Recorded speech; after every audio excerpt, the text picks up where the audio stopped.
Hello all, my name is Anupriya and I welcome you all on AP Education। मैं आप सभी का AP Education पर स्वागत करती हूँ। मैं आपको यहाँ पर सीटेड साइंस पढ़ा रही हूँ, जिसके तहत हम पढ़ रहे हैं मोशन वाला टॉपिक, जिसमें 2 क्लासेस हम कवर कर चुके हैं।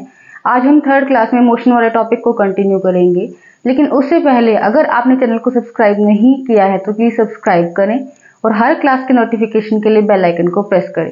सो let's start today's class. Speed, चाल। Distance travel by a moving object in unit time interval is called speed. किसी भी ऑब्जेक्ट ने, कोई ऑब्जेक्ट मूव कर रहा है तो मूव करते करते किसी ऑब्जेक्ट ने कितनी दूरी तय की और दिए गए समय अंतराल में उस ऑब्जेक्ट ने कितनी दूरी तय की, उसी को हम स्पीड बोलते हैं। किसी गतिमान वस्तु द्वारा इकाई समय अंतराल में तय की गई दूरी को चाल कहते हैं। कोई गति करती हुई वस्तु है तो उसने इकाई समय में कितनी दूरी तय कर ली है, उसी को हम चाल बोलेंगे। This is calculated by formula speed is equals to distance upon time. अब हम स्पीड को निकाल सकते हैं कैसे? डिस्टेंस अपॉन टाइम करके। चाल इज इक्वल्स टू समय बटे दूरी। दिए गए समय अंतराल में जैसे 30 किलोमीटर पर आवर किसी ऑब्जेक्ट की स्पीड है, तो दिए गए समय अंतराल में इस ऑब्जेक्ट ने 30 किलोमीटर की दूरी तय की, मतलब 1 घंटे में इस ऑब्जेक्ट ने 30 किलोमीटर की दूरी तय की। नेक्स्ट जो ऑब्जेक्ट है उसकी 40 किलोमीटर पर आवर उसकी स्पीड है, तो 1 आवर के अंदर किसी गाड़ी ने या किसी भी व्यक्ति ने 40 किलोमीटर की दूरी तय की, तो उसकी क्या हो गई? वो उसकी स्पीड हो गई। दिए गए समय अंतराल में किसी भी व्यक्ति ने कितनी दूरी तय की गई है वही उसकी स्पीड हो जाती है। Speed is equal to distance upon time होता है, तो इससे हम निकाल सकते हैं कि डिस्टेंस, अगर इसको क्रॉस मल्टीप्लाई कर देंगे तो डिस्टेंस इज इक्वल टू क्या आ जाएगा? Distance is equal to speed into time. Distance is equal to speed into time and time is equal to distance upon speed. Distance upon speed, तो हम इसी एक फॉर्मूले से दोनों फॉर्मूले भी निकाल सकते हैं।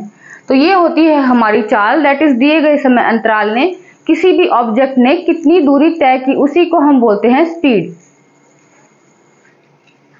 अब हम कुछ न्यूमेरिकल्स को करेंगे स्पीड के ऊपर, जो कि हमारी एनसीईआरटी की बुक में दिए गए हैं। Kusum swims in 90 metre long pool. She covered 180 meter in 1 minute by swimming from one end to other end and back along the same path. Find average speed. कुसुम कोई लड़की है जो कि एक स्विमिंग पूल है। मान लिया हमने ये एक स्विमिंग पूल है, ये 90 मीटर लंबा एक स्विमिंग पूल है जिसमें कुसुम 90 मीटर जाती है और 90 मीटर वापस आ जाती है। 90 मीटर्स के लिए जा रही है और 90 मीटर्स के लिए कुसुम वापस आ रही है। तो कुसुम ने टोटल डिस्टेंस ट्रेवल किया 180 मीटर्स, क्योंकि वो 90 मीटर जाती है और 90 मीटर ही वो वापस आ जाती है। Total distance travel is 1 metre और टाइम उसने कितना लिया? 1 मिनट। 1 मिनट में वो ऐसा करती है, तो 1 मिनट में होते हैं 60 सेकेंड्स। एवरेज स्पीड के लिए हम क्या करेंगे? Total distance upon total time. Total distance हमारा 180 मीटर्स है and total time taken is 60 second. 180 upon में 60, that is 3 metre per second की एवरेज स्पीड से वह गई और वापिस आई। Now move on the next question. Now second question is the odometer of a car reads 2000 km at the start of trip and 2400 km at the end of trip. If the trip took 8 hours, calculate the average speed of car in km per hour and meter per second. एक car है कोई भी, तो उसका odometer जो है, जो कि स्पीड मेजर करता है, पहले वह मेजर करता है 2000 किलोमीटर वह कार चल चुकी है। फिर वह मेजर करता है जब पूरी ट्रिप खत्म हो जाती है, तब वह मेजर करता है कि अभी कार जो है वो 2400 किलोमीटर चली है। तो मतलब टोटल डिस्टेंस जो थी कार ने वो ट्रेवल की 2400 माइनस 2000, दैट इज 400 किलोमीटर जो थी टोटल डिस्टेंस वो कार ने ट्रेवल की। If the trip took 8 hours यानी कि टाइम जो है वो 8 घंटे लगते हैं, इतनी डिस्टेंस को ट्रेवल करने के लिए 8 आवर्स लगे हैं, तो हमें क्या निकालना है? हमें निकालना है उसकी average speed. So average speed is equals to total distance travel upon total time taken. Total distance जो है वो 400 किलोमीटर है upon total time taken, that is 8 hours है। इसको कट करेंगे तो 50 किलोमीटर पर आवर हमारी एवरेज स्पीड आ जाएगी, 50 किलोमीटर पर आवर। और किलोमीटर पर आवर को मीटर पर सेकंड के अंदर कन्वर्ट करने के लिए 5/18 से मल्टीप्लाई करते हैं। किलोमीटर पर आवर को मीटर पर सेकंड में कन्वर्ट करने के लिए 5/18 से मल्टीप्लाई करते हैं। इसका अपोजिट अगर मीटर पर सेकंड को किलोमीटर पर आवर में कन्वर्ट करना है तो 18/5 से मल्टीप्लाई करते हैं। अब हमें तो मीटर पर सेकंड में कन्वर्ट करना है क्योंकि हमें किलोमीटर पर आवर निकल के आया है, तो इसको 5/18 से अगर मल्टीप्लाई कर देंगे तो 13.5 मीटर पर सेकंड उसका आंसर हो जाएगा। तो कार ने कितनी दूरी तय करी? 50 किलोमीटर पर आवर और मीटर पर सेकंड में 13.5 metre per second. Now next is velocity. Displacement of moving object in unit interval of time is called velocity. Displacement of moving object in unit interval of time. Speed में क्या था? Distance of moving object in unit interval of time था, लेकिन velocity में है displacement of moving object in unit interval of time. मतलब displacement upon time जो होगा वही हमारा क्या होता है? वेलोसिटी होता है। किसी भी गतिमान वस्तु ने या किसी भी वस्तु ने कितना डिस्प्लेसमेंट ट्रेवल किया दिए गए समय अंतराल के अंदर, किसी गतिमान वस्तु का इकाई समय अंतराल में विस्थापन वेग कहलाता है। कोई भी गति करती हुई वस्तु है उसका इकाई समय में विस्थापन जो होता है वही क्या कहलाता है? वेग कहलाता है। Velocity is equal to displacement upon time हो गया। गति इज इक्वल टू विस्थापन बटे समय, क्योंकि डिस्प्लेसमेंट जो है वो हमारा जीरो भी हो सकता है, पॉजिटिव भी हो सकता है और नेगेटिव भी हो सकता है। हमने पढ़ा था कि अगर ए पॉइंट से अगर कोई भी व्यक्ति ए बिंदु से बी बिंदु पर जाता है, ए पॉइंट से बी पर जाता है और वापस बी से ए पर आ जाता है, तो डिस्टेंस तो उसने ट्रेवल करी है लेकिन डिस्प्लेसमेंट जो है क्या है? उसका जीरो है, क्योंकि उसकी फाइनल पोजीशन और इनिशियल पोजीशन जो है वो सेम है। तो final position initial position same है, इसलिए डिस्प्लेसमेंट होगा वो जीरो हो सकता है। तो velocity can be positive, negative और जीरो। वेलोसिटी भी पॉजिटिव, नेगेटिव, जीरो हो सकती है, क्योंकि अगर डिस्प्लेसमेंट जीरो हो जाएगा तो हमारी वेलोसिटी भी जीरो हो जाएगी, और अगर डिस्प्लेसमेंट का कुछ मान होगा तो उसी के अकॉर्डिंग वेलोसिटी का भी मान होगा। Galileo's equation for uniform acceleration. Galileo ने कुछ इक्वेशंस दी यूनिफॉर्म एक्सेलरेशन के लिए, दैट इज 3 इक्वेशंस जो थी वो गैलीलियो ने दी, उनको हम देखते हैं। v is equals to u plus a t, ये क्या है? ये है first equation. v is equals to u plus a t, s is equals to u t plus half a t square, v square is equals to u square plus 2as। तो Galileo ने ये 3 equation दी एक समांतरण के लिए, that is uniform acceleration के लिए, और इसके ऊपर बेस्ड न्यूमेरिकल्स जो हैं वो पेपर में पूछे जाते हैं। यहाँ पे क्या है? v जो है वो है अंतिम वेग, फाइनल वेलोसिटी है v, u is initial velocity, a is acceleration, t is time and s is distance। यहाँ पर जो भी वैल्यूज हैं, वैल्यू कुछ हमें दी जाएंगी, कोई 2 वैल्यू मिलेंगी या 3 वैल्यू मिलेंगी, उनको पुट करके हम इजिली से न्यूमेरिकल सॉल्व कर पाएंगे। A train starting from rest attained a velocity of 72 km/h in 5 minutes. Assuming the acceleration is uniform, find the acceleration, the distance traveled by the train। कोई train है जो कि rest से start हो रही है, ट्रेन जो थी वो रेस्ट पे थी, मतलब कि रेस्ट पे अगर ट्रेन थी तो हमारी इनिशियल वेलोसिटी हो जाएगी वो जीरो हो जाएगी। फिर उसने क्या किया? एक वेलोसिटी अटेन कर लेती है, ट्रेन जो है वो मोशन में आती है और एक वेलोसिटी अटेन कर लेती है, that is final velocity 72 km/h। अगर 72 को 5/18 से मल्टीप्लाई करेंगे तो 20 मीटर पर सेकेंड में उसको हम कन्वर्ट कर लेंगे।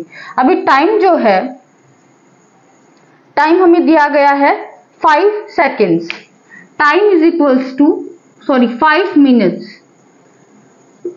5 को अगर हम 60 से मल्टीप्लाई कर लेंगे तो हमारे पास आ जाएगा 300 सेकेंड्स जो है वो हमारा टाइम आ जाएगा। तो v is equals to u plus a t. v जो थी वो है final velocity, that is 20 metre per second, हमने वैल्यू पुट कर ली। u जो है वो इनिशियल वेलोसिटी दैट इज 0 है, उसकी वैल्यू हमने पुट कर ली। फिर टाइम जो है हमारा 300 सेकेंड्स है। अगर इन सभी वैल्यूज को हमने इस इक्वेशन में पुट कर दिया तो हमारी एक्सेलरेशन की वैल्यू निकल के आ जाएगी, that is 20/300, 1/15 metre per second square. ये हमारी एक्सेलरेशन है। वही सेकेंड पार्ट में हमें निकालना है distance travel by the train. तो अभी हम सेकेंड पार्ट देखते हैं। सेकेंड पार्ट में हमें निकालना है distance travel, that is s की वैल्यू हमें निकालनी है। हमें पता है v की वैल्यू जो थी वो हमने 20 निकाली थी, तो 20 का स्क्वायर कर देंगे, is equals to u square plus 2as। u की वैल्यू जो है वो 0 है क्योंकि बॉडी जो थी हमारी वो रेस्ट पे थी। 2 एक्सेलरेशन की वैल्यू 1/15 आई थी, तो 1/15 की वैल्यू पुट कर देंगे इनटू s।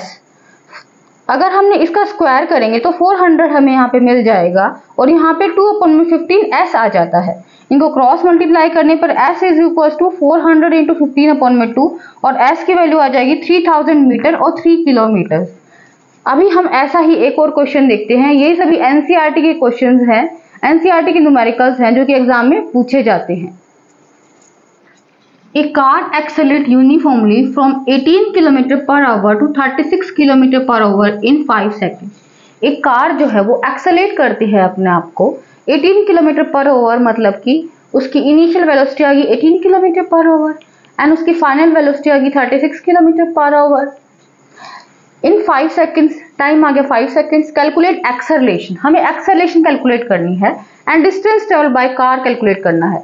तो हमारी इनिशियल वेलोसिटी वो है 18 किलोमीटर पर आवर, उसको हम मीटर पर सेकंड में कन्वर्ट करने के लिए 5/18 से मल्टीप्लाई करेंगे तो इनिशियल वेलोसिटी आ जाएगी 5 metre per second and final velocity जो है वो 36 किलोमीटर पर आवर है, उसको मीटर पर सेकंड में हम कन्वर्ट कर लेंगे, that is 10 metre per second.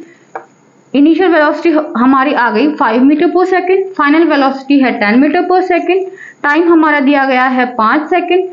v is equal to u plus a t. अब हमें a की वैल्यू निकालनी है तो a is equal to v, अगर इधर है u यहाँ पर आएगा तो इसमें माइनस का साइन लग जाएगा, तो v माइनस यू और t उसके नीचे चला जाएगा, तो ये भी एक फॉर्मूला बन जाता है एक्सेलरेशन निकालने का, that is a is equal to v minus u upon t, जो कि हमने फर्स्ट इक्वेशन ऑफ मोशन से निकाला है ये फॉर्मूला। अब इसकी वैल्यू हमने यहाँ पे पुट की तो हमारा एक्सेलरेशन जो है वो आ जाएगा 1 मीटर पर सेकंड स्क्वायर। अभी सेकंड पार्ट में हमें निकालना है distance covered by car in that time. Now move on the next part of this question. अब हमें निकालना है distance covered by the car in that time. तो डिस्टेंस जो है वो हम थर्ड इक्वेशन ऑफ मोशन से भी निकाल सकते हैं और सेकंड इक्वेशन ऑफ मोशन से भी निकाल सकते हैं। इस क्वेश्चन में हमने second equation of motion use की है क्योंकि थर्ड इक्वेशन ऑफ मोशन का एक क्वेश्चन हम पहले कर चुके हैं। तो s is equal to u t plus half a t square. u जो है हमारी इनिशियल वेलोसिटी है, that is 5 metre per second. u की वैल्यू जो थी वो आ गई थी, हमने निकाली थी। u जो है वो गिवन है, लेकिन इसको हमने क्या किया था, ये किलोमीटर पर आवर में गिवन है, इसको हमने मीटर पर सेकंड में कन्वर्ट कर लिया था।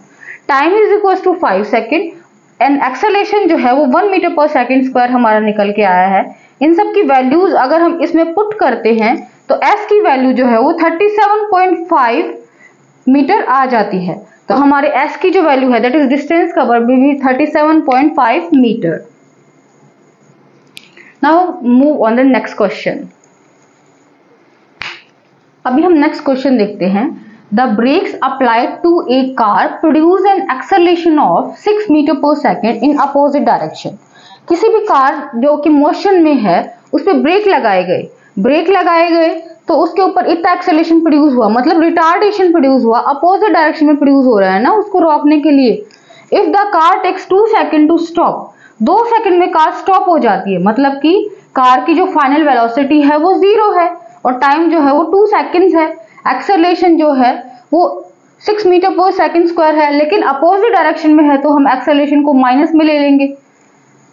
After application of brakes 2 second में कार क्या है, रुक जाती है। Calculate the distance travel during this time, इस टाइम में कितनी डिस्टेंस ट्रेवल की गई वो हमें निकालनी है, क्योंकि हमें डिस्टेंस निकालनी है लेकिन हमारे पास इनिशियल वेलोसिटी तो है ही नहीं। और अगर हम थर्ड इक्वेशन से भी निकालते हैं या फिर सेकंड इक्वेशन ऑफ मोशन से निकालते हैं क्या डिस्टेंस को, तो हमें क्या चाहिए, इनिशियल वेलोसिटी तो हमें चाहिए। तो हमें पहले इनिशियल वेलोसिटी फाइंड आउट करनी पड़ेगी। तो उसके लिए हम क्या करेंगे, एक्सेलरेशन है वो -6 मीटर पर सेकंड स्क्वायर हो जाएगा, क्योंकि अपोजिट डायरेक्शन में है, ब्रेक लगाए गए हैं तो एक्सेलरेशन जो है वो माइनस में आएगा।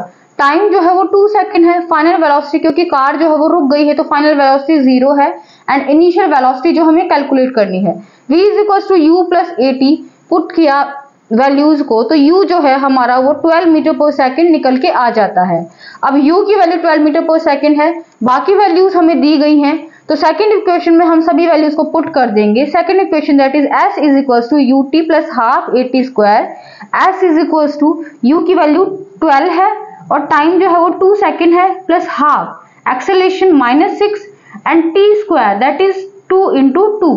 s इज इक्वल टू, इसको पूरे को अगर हम सॉल्व करेंगे 12 इंटू 2 24, और इसको अगर हमने सॉल्व किया तो 12 आ जाएगा। s की वैल्यू विल बी 12 मीटर।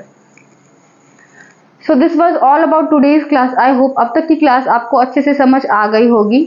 हमने मोशन का जो लगभग चैप्टर है वो कंप्लीट कर लिया है, बस उसमें थोड़ा सा पोर्शन और रहता है जिसको हम नेक्स्ट क्लास में कवर करेंगे।